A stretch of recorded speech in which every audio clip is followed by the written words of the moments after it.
সম্মানিত দর্শক, আসসালামু আলাইকুম। সবাই কেমন আছেন? আজকে আপনাদেরকে নতুন একটা জায়গা দেখানোর জন্য নিয়ে আসছি। মক্কার পবিত্র কবরস্থান জান্নাতুল মুআল্লা। এখানে শায়িত আছেন হযরত মা খাদিজা রাদিয়াল্লাহু সহ আরো অনেক সাহাবা রাদিয়াল্লাহু এখানে শায়িত আছেন। এটি হেরাম শরীফ থেকে বেশি একটা দূরে না, অনেক কাছাকাছি। আপনার 5 থেকে 7 মিনিট হাঁটলেই আপনি আসতে পারবেন এখানে জান্নাতুল মুআল্লায়। এসে দেখে যেতে পারেন মা খাদিজা রাদিয়াল্লাহু কোথায় শুয়ে আছেন এই জায়গাটি। আমরা অনেকেই আসি উমরা করতে, কিন্তু এখানে আসা হয় না। এইটার পাশে আছে জিন মসজিদ।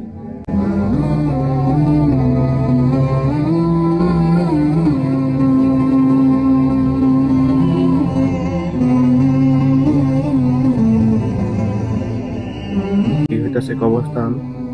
অন্যান্য সাহাবীরা আছে এখানে শুইতে আছেন। জায়গাটা এতই সুন্দর, এতই পরিচ্ছন্ন, দেখে মনে হয় না যে এটা একটা কবরস্থান।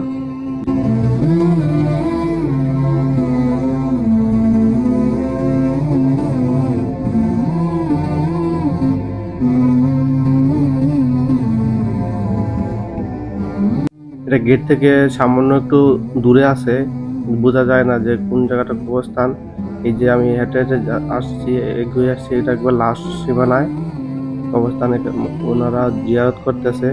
তার ভিতরে গ্লাস দেওয়া আছে, সামনে গ্লাস গেট লক করা, আমরা ভিতরে যেতে পারি নাই। এখান থেকে মক্কা ক্লক টাওয়ারটি দেখা যায়।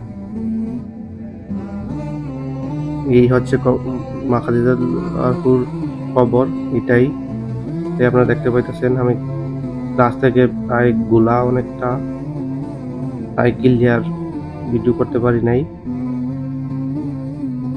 যাই হোক, আমার ভিডিওটি শেষ করতেছি সংক্ষিপ্তভাবে।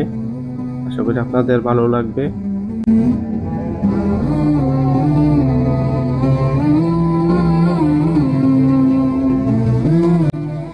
এটা হইতেছে মাটির নিচে দিয়ে রাস্তা, উপরের উপরের রাস্তা মহাসড়ক।